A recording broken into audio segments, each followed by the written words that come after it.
membaca bismillah bersama Al-Fatihah saja. Membaca bismillah bersama Al-Fatihah. Di madzhab Syafi'i, membaca bismillah itu wajib hukumnya, karena bismillah adalah ayat pertama dari surah Al-Fatihah. Jadi ini juga pendapat yang paling aman. Mengapa paling aman?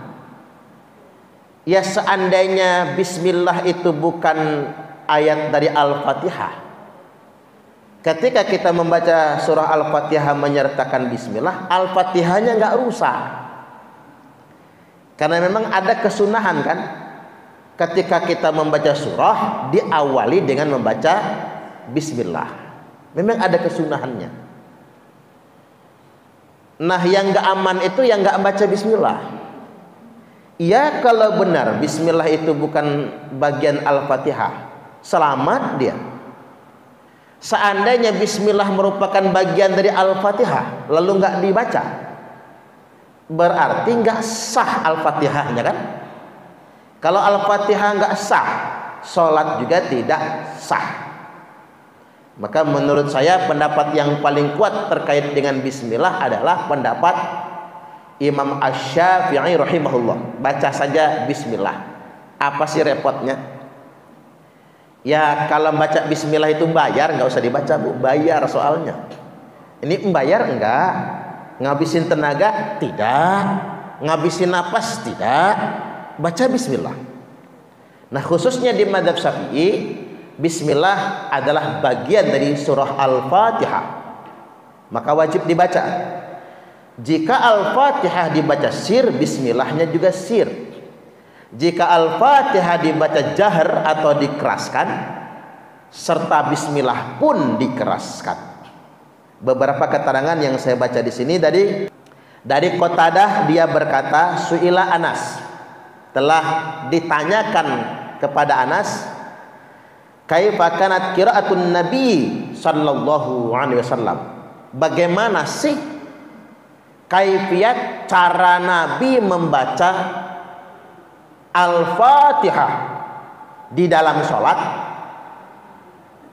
Anas kemudian menjawab, faqala kanat maddan, Nabi itu membaca maddan, membaca memanjang, alias dengan tempo pelan, tidak cepat-cepat.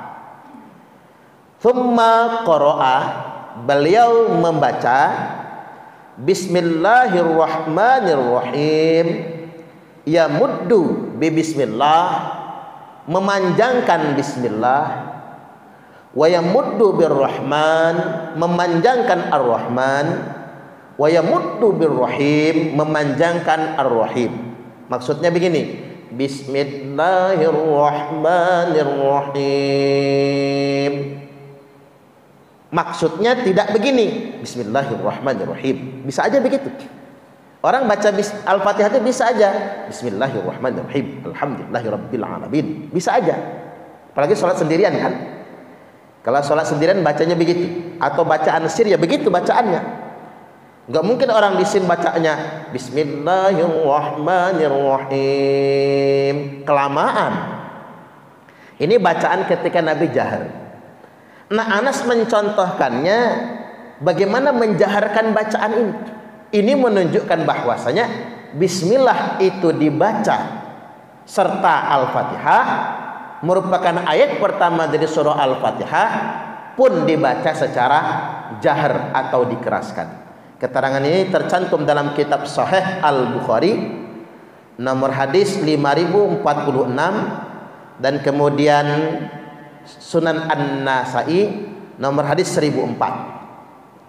Al-Hafiz Ibnu Hajar Al-Asqalani dalam kitab Syarah Sahih Al-Bukhari, yakni Fathul Bari, menegaskan bahwasanya hadis ini menunjukkan bahwasanya Nabi sallallahu alaihi wasallam membaca Bismillahirrahmanirrahim di dalam sholatnya.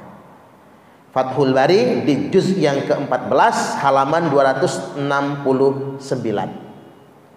Selanjutnya wa an Nu'aim al-Mujmir, dari Nu'aim al-Mujmir radhiyallahu an, dia berkata, shallaitu wara'a Abi Hurairah radhiyallahu an, aku salat di belakang Abu Hurairah radhiyallahu an.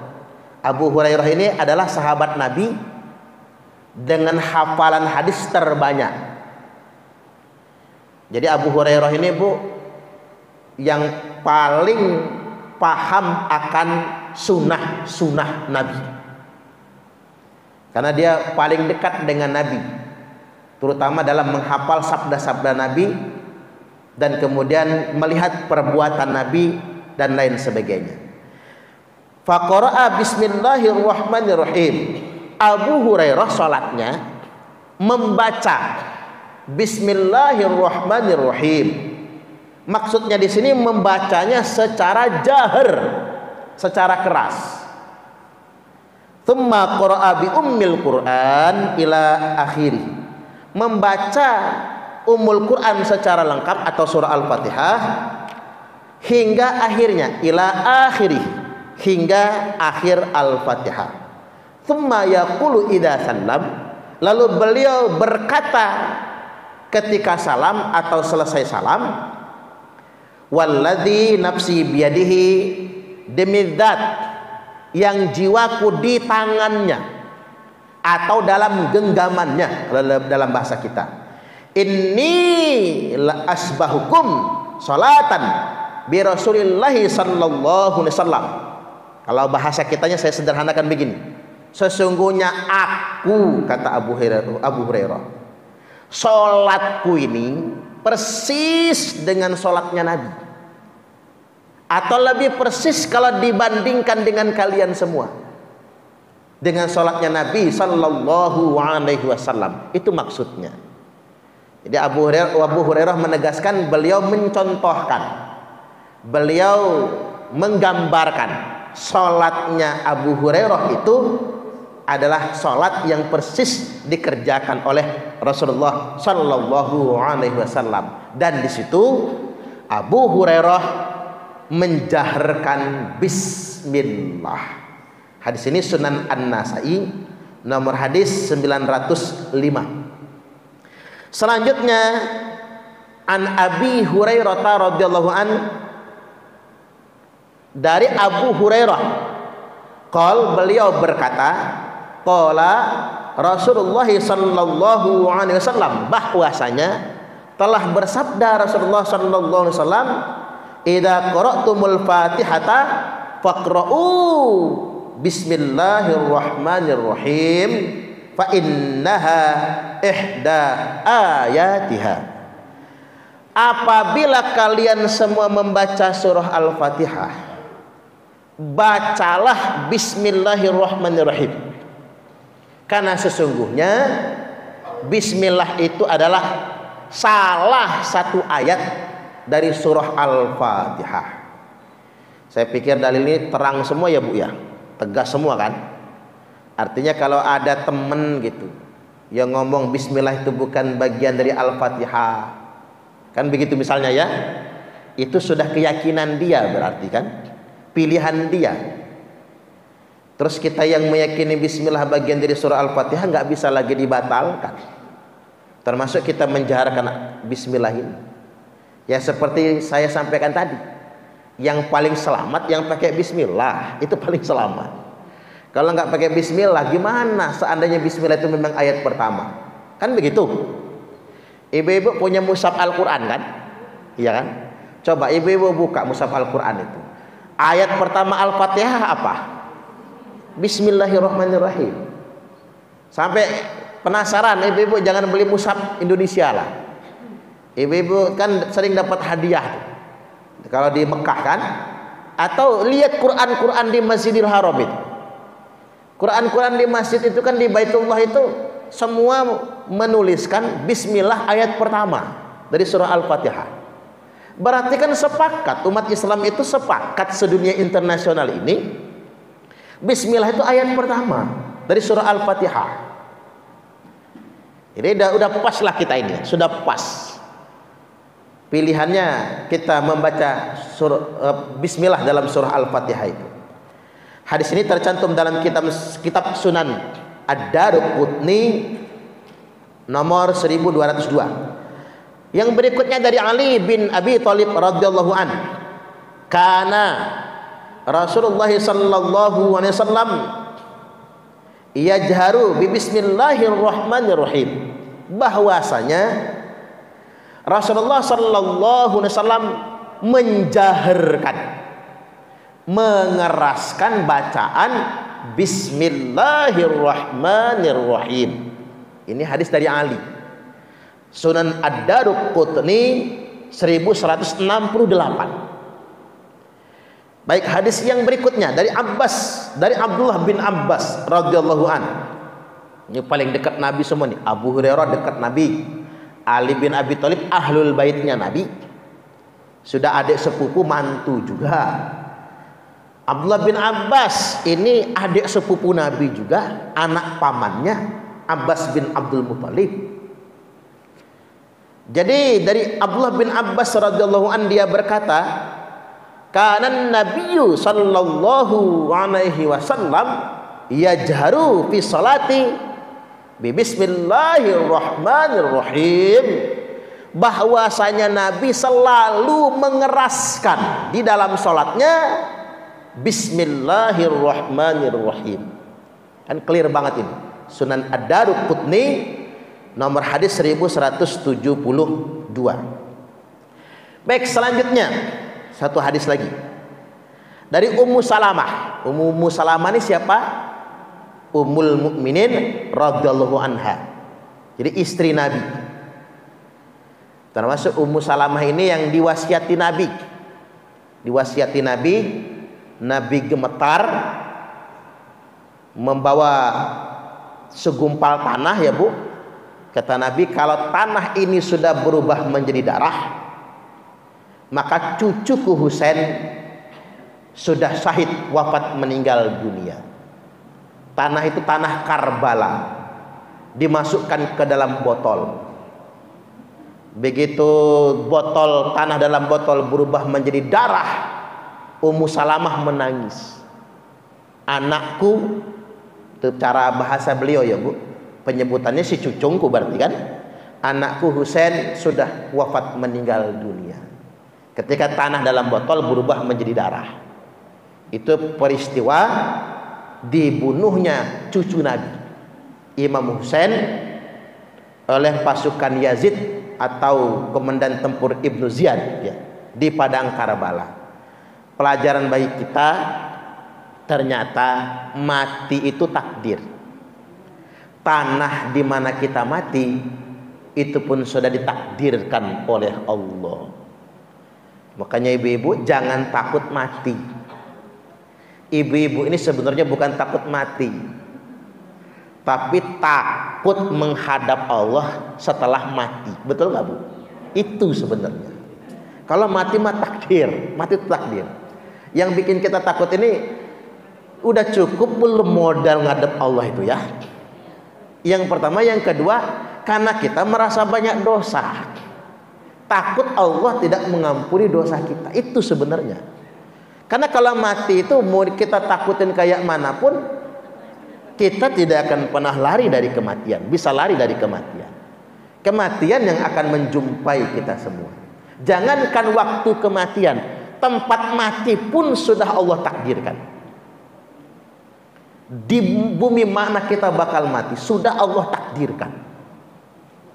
Makanya anaknya Pak Ridwan Kamil itu wafat syahid, tenggelam di sungai, itu sudah takdir dari Allah. Indonesia ini kurang apa sungainya, kok nggak mati di sungai Indonesia gitu? Mau nyokok di luar negeri kan? Karena memang sudah Allah takdirkan. Wafatnya memang di luar negeri. Nggak boleh kita mengatakan coba jangan berenang, nggak boleh. Karena mati tenggelamnya hanya lantaran ajalnya sudah kepastian. Ada yang Allah takdirkan wafatnya di Mekah, ada yang ditakdirkan wafatnya di rumah, tergantung di mana takdir dari Allah. Ini pelajaran bagi kita tentang kisah Ummu Salamah yang dititipi segumpal tanah. Kalau tanah sudah berubah menjadi darah, maka cucuku sudah terbunuh. Subhanallah. Dari Ummu Salamah dia berkata, qalat, beliau berkata, kana Rasulullah sallallahu alaihi wasallam idza qara'a yuqatti'u qira'atahu ayatan ayah. Nabi itu cara membaca Al-Fatihahnya, kata Ummu Salamah, dipotong ayat per ayat.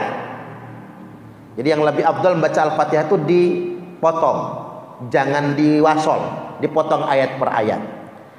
Yakni bismillahirrahmanirrahim. Waqaf, berhenti. Alhamdulillahi rabbil alamin, berhenti. Potong ayat per ayat. Hadis ini tercantum dalam kitab Musnad Imam Ahmad juz yang kelima halaman 302. Ini menunjukkan bahwasanya Nabi sallallahu alaihi wasallam membaca bismillah dari apa yang dicontohkan oleh Ummu Salamah. Nah, ada orang yang tidak membaca bismillah. Itu gara-garanya apa? Ini saya jelaskan. Orang yang tidak membaca bismillah ketika membaca Al-Fatihah, gara-garanya hadis ini. Diriwayatkan dari Anas bin Malik radhiyallahu an, dia berkata, annan nabiyya sallallahu alaihi wasallam wa Aba Bakrin wa Umar radhiyallahu anhuma, sesungguhnya Nabi, Abu Bakar, Umar, kanu yafatihuna sholata bilhamdulillahi rabbil alamin.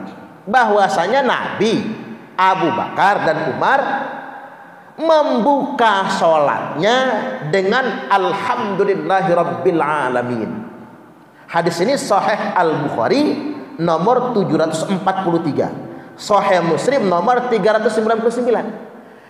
Dia berkata, ini kan hadis Sahih Bukhari Muslim, Sahih muttafaqun alaih. Nabi membuka sholatnya dengan alhamdulillahirabbil alamin, bukan dengan bismillahirrahmanirrahim. Berarti Nabi tidak membaca bismillah, melainkan langsung alhamdulillahirabbil alamin. Imam Syafi'i menjelaskan hadis ini. Kata Imam Syafi'i, hadis ini bukan menunjukkan baca Fatihah itu dari alhamdulillah, tapi alhamdulillahirabbil alamin itu nama dari surah Al-Fatihah. Itu nama, itu penamaan. Bu, sering mendengar orang mengatakan begini, mari kita buka acara ini dengan membaca basmalah. Pernah nggak? Apa kita bacanya basmalah ar-Rahmanir Rahim? Ya kacau kalau bacanya begitu. Al-basmalah itu kan isim, penamaan, gelar surah, gelar bismillahirrahmanirrahim. Jangan baca al-basmalah beneran. Mari kita tutup acara dengan membaca hamdalah. Jadi ibu-ibu artinya hamdalah. Ya salah kalau bacanya hamdalah. Itu kan nama. Kita bacanya tetap alhamdulillahirabbil alamin. Sama begini, Nabi membaca bis-somad. Nabi membaca Allahus Somad, membaca surah Allahus Somad. Jangan sampai ketika orang mengatakan Nabi membaca dengan surah Allahus Somad, lalu kemudian orang berkata Al-Ikhlas tidak dimulai dari Qul huwallahu ahad, tapi dimulai dari Allahus Somad. Padahal yang dimaksudkan Nabi membaca surah Allahus Somad, Allahus Somad di situ kan nama, titel ya, titel surah Al-Ikhlas, kan begitu. Bacanya bukan dari Allahus Somad, tetap dari Qul huwallahu ahad, Allahus Somad. Paham maksudnya? Itu sedemikian rupa. Baik, ini pertama. Yang kedua,